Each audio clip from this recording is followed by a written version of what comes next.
final dos anos 90 e começo dos anos 2000 foram um período muito interessante para a história da humanidade. Período esse que trouxe inúmeras coisas em vários âmbitos diferentes. Tivemos os avanços tecnológicos para todo canto, o PlayStation 1, o 2, o Orkut, Resident Evil 4, CS 1.6 e o 11 de setembro.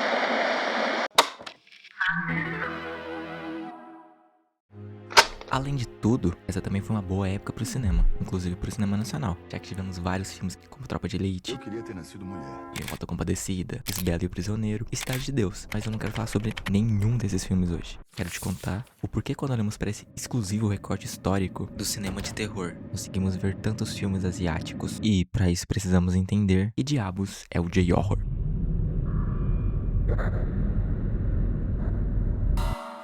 Primeiro, quero te explicar sobre esse termo, J-Horror. Mais que seja óbvio e autoexplicativo, vamos lá. O J-Horror é basicamente, J de japonês e horror de horror. Um fato sobre esse termo é que não existe um consenso sobre como usá-lo, pelo menos eu não encontrei durante minhas pesquisas. Ou seja, depende da aplicação do texto que você estiver lendo. Eu vi alguns escritores utilizando o termo para se referir a todo o movimento de terror do cinema japonês, mas também vi pessoas utilizando o termo como se fosse um subgênero do gênero de terror japonês. Assim como existem filmes de assombração, que seria Invocação do Mal, Sobrenatural, derivados, também existem filmes de boneco assassino, como seria Boneco Assassino, ou Chucky, ou o Boneco Robert, também o Boneco do Mal, o Mestre dos Brinquedos. E será a forma que eu tratarei o J-Horror, como um subgênero que seria constituído por filmes como o Chamado, o japonês, o Grito japonês e o Água Negra japonês. Outra coisa que preciso contextualizar para que esse roteiro faça sentido é a respeito das datas do mesmo. Uma coisa que percebi é que as datas são meio confusas e conflituosas pra caralho. Por conta disso, vou ter que definir um marco inicial do J-Horror, que, pra fins de melhor entendimento, se dará a partir do lançamento de Sakiki Vision Jangarei. Mas por que esse filme específico? Isso é o que veremos no próximo capítulo, a partir de...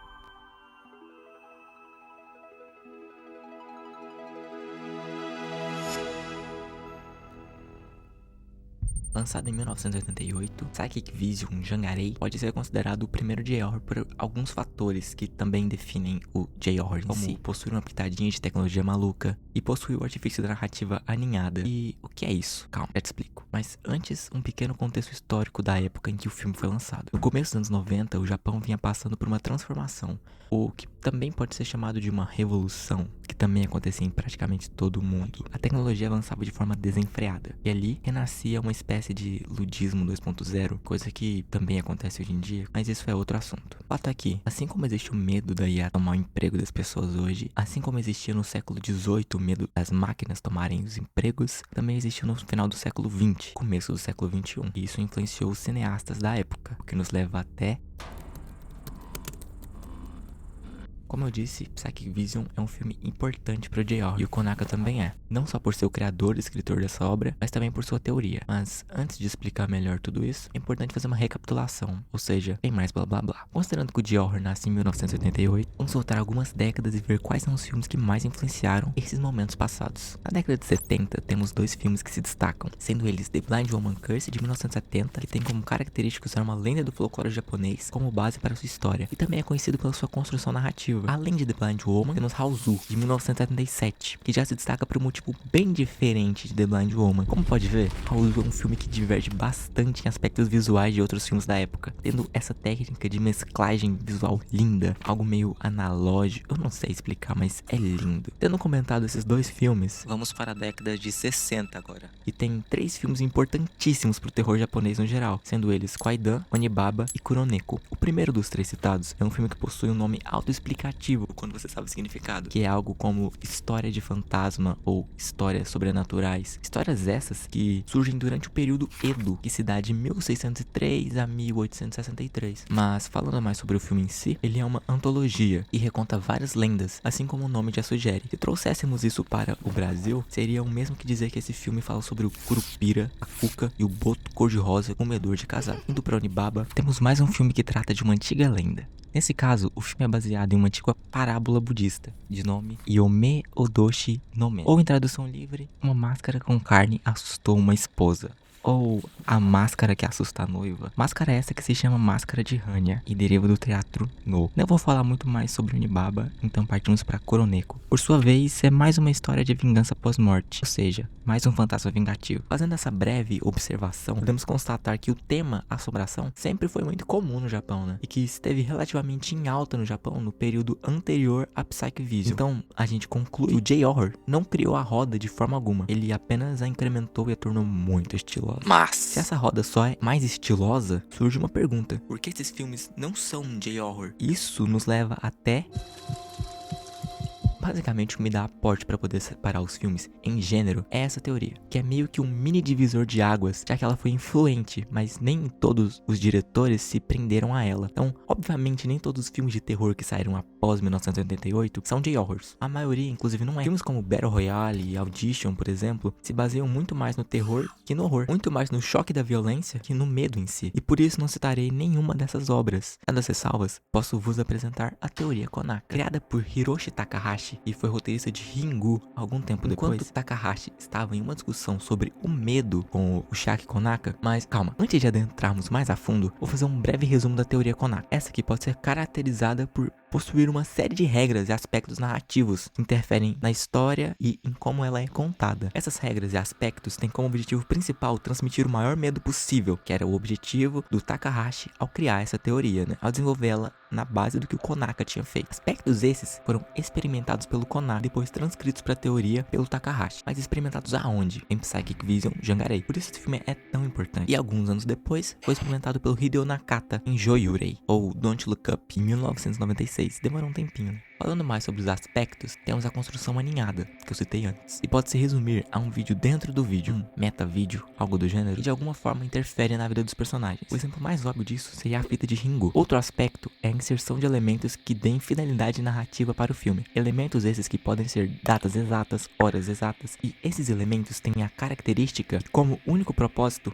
aferir veracidade naquilo que está em tela, para que a obra seja entendida como uma espécie de documentário. Já no aspecto da sua assombração, fantasma ou criatura, é característico de outros filmes japoneses que os fantasmas não ajam como estamos acostumados no ocidente. No geral, as criaturas são tratadas como literalmente uma assombração, no sentido mais literal da palavra, já que elas raramente interferem na realidade material. Ou seja, coisas como desligar a luz, que é algo muito comum no cinema do ocidente, é algo raro no cinema oriental. Mas é claro que não é que eles nunca interfiram, só é algo raro. Se é na teoria Konaka, os fantasmas seguem uma lógica ainda mais radical. Nesses filmes, os fantasmas funcionam como uma espécie de vírus. Têm a característica de serem literalmente intangíveis, ou seja, são intocáveis, seres praticamente indestrutíveis. Um aspecto que contribui para a reação dos personagens principais ao se depararem com as assombrações.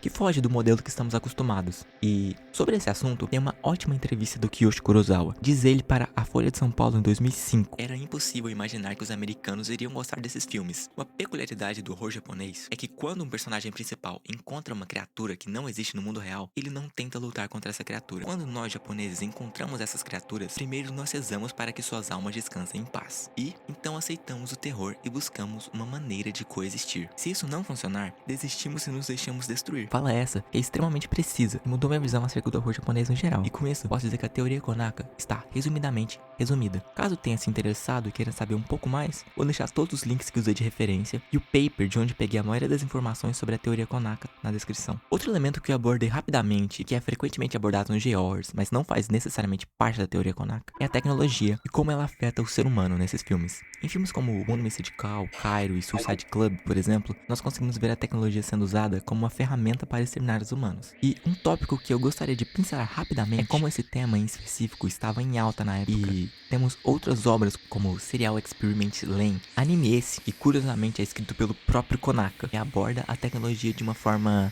estranha no mínimo. Eu sei que existem outros animes que falam sobre, mas eu nunca os vi necessariamente para citar.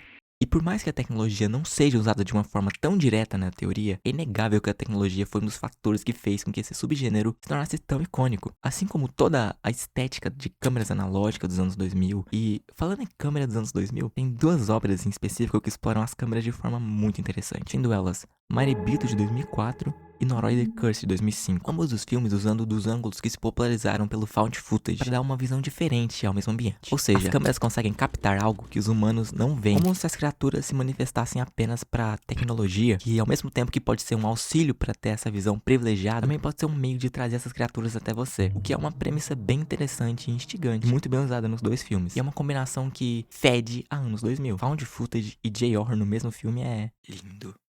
Agora que você já sabe um pouco sobre o que é J-horror, o que é a teoria Konaka, quero te dizer como as coisas aconteceram. Se lembra de que eu estou tratando o nascimento do subgênero a partir de Psychovision Jangarei, que saiu em 1988. 8 anos depois, esse marco lançado pelo Konaka sairia Don't Look Up, no título original, Joyurei. Escrito e dirigido pelo Hideo Nakata, que foi muito influenciado por Jangarei e toda a teoria. Após o sucesso na região que foi Don't Look Up, Hideo se reuniu novamente com Hiroshi Takahashi, que tinham ajudado no roteiro de Don't Look Up. Então, os dois juntos, baseando em um romance pré-existente chamado Ring, lançariam em 98.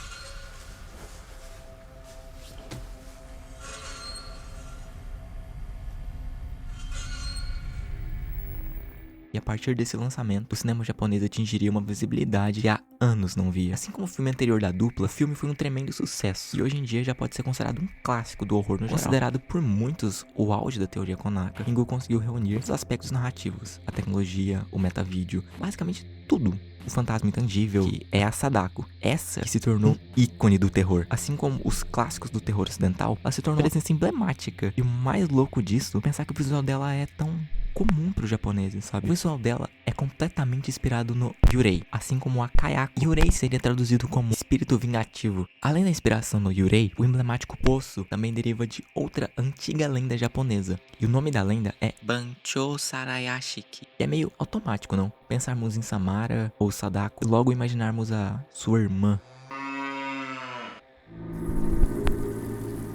Takahashi Shimizu lançava em 2000 Ju-On, ou como ficou conhecido no ocidente, O Grito. Mas a história dessa obra começou um pouco antes, quando Takahashi lançou 2 curtas, sendo eles Katsumi e 44444444444. É muito 4. E ambos os curtas estão disponíveis no YouTube, assim como Joyurei e Jangarei, que eu já citei anteriormente. Mas você vai precisar falar em inglês, porque as legendas são apenas em inglês, pelo menos as que eu encontrei, né? Voltando, um fato curioso é que esses curtas foram feitos para uma antologia de terror que se chama School Ghost Story J, ou Gakko no Kaidanji, que além de ter os curtas do Takahashi, contavam também com um curta do Kiyoshi Kurosawa e um último curta do Tetsuo Maeda. Mas o brilho do filme realmente ficou com os curtas de Takahashi.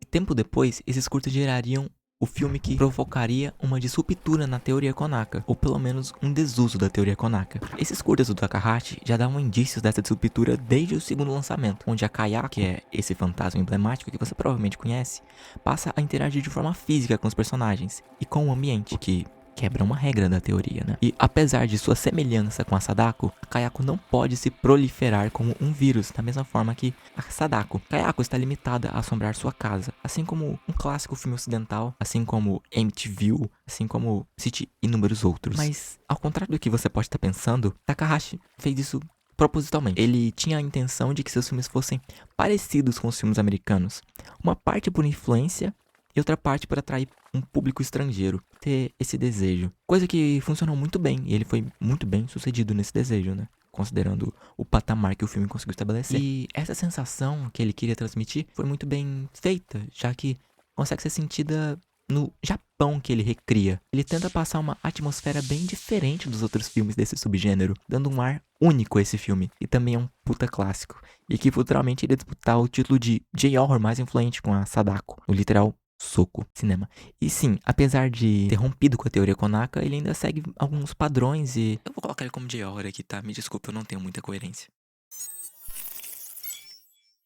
E caso você sinta que já viu esses personagens que eu tô falando, mas sente que nunca viu esses filmes, primeiramente, veja. Segundamente, você com certeza deve ter visto um dos remakes estadunidenses, para ser mais específico. Para isso, temos mais uma vez que entender o contexto da época. Então, por um momento, voltaremos a 2002, ano em que o remake de Ringu foi lançado. 3 anos antes, E em 1999, saiu o filme de terror mais influente da década, talvez. Bruxa de Blair. Filme esse que divide uma sensação com O Chamado, ou com Ringu, que é aquela sensação de estar vendo algo errado, que não deveria. Pense em 1999. As pessoas não sabiam se aquelas filmagens de Bruxa de Blair eram verdadeiras ou falsas. Então, aquele medo de poder estar vendo algo realmente sobrenatural era totalmente verdadeiro. Assim como o medo de assistir a fita de O Chamado. Quando as pessoas veem uma fita amaldiçoada, a chance daquela fita te trazer um efeito negativo logo após é uma sensação que eu queria poder ter novamente. Essa sensação de poder se fuder por ter assistido algo e ficar, nossa, talvez eu não devesse ter visto isso, sabe? Essa sensação é tão incrível que eu planejo um único vídeo só sobre ela, mas talvez não aconteça. Recapitulando, de filmes relevantes, em 99, temos Bruxa de Blair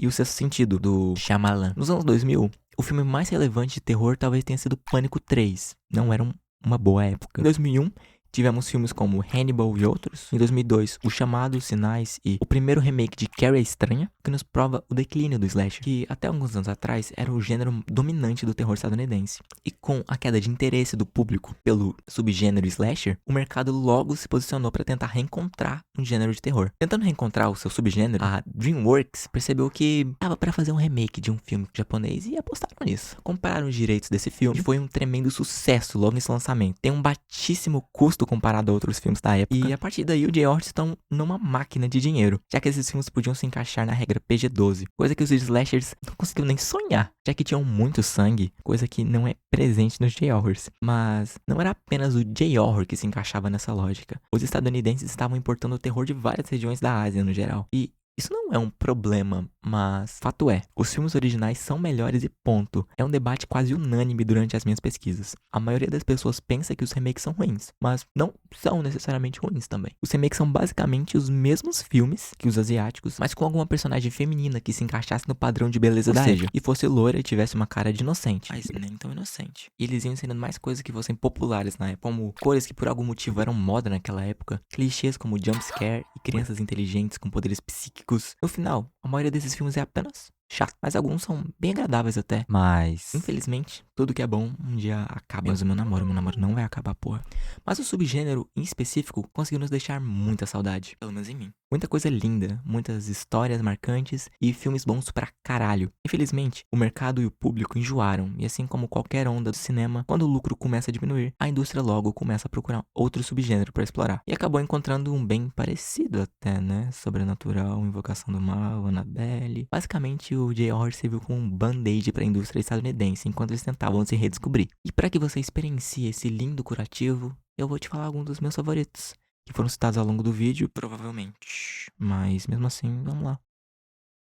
Eu vou separar por categorias. Primeiro eu vou colocar filmes que seguem a teoria Konaka à risca, e depois vou citar alguns outros que são apenas de horrors ou que fazem parte ali daquele recorte histórico. Na primeira categoria, ou seja, filmes que seguem a teoria Konaka, temos ótimos filmes. Temos Jagarei, Joirei, que são os primeiros, né, a serem relevantes. Temos Ringu, Tommy, Suicide Club, Marebito, Noroi the Curse. E dentre esses, Tommy com certeza é o meu de horror favorito. Esse filme simplesmente é gostoso demais. Que filme bom. Além de derivar de uma história do Junji Ito e ter história e profundidade suficiente para um vídeo inteiro, ele é lindo, bem feito, tem plot twist, tem morte. Nossa, é genial. É meio macabro falar que um filme que tem morte é genial, né? O segundo gênero tem a maior quantidade de filmes, mas eu vou falar um recorte bem pequeno. Cure, Audition, Retribution, Pulse. Esses três últimos são do Kiyoshi Kurosawa, e são filmes incríveis, e fazem querer ver muito mais desse cara.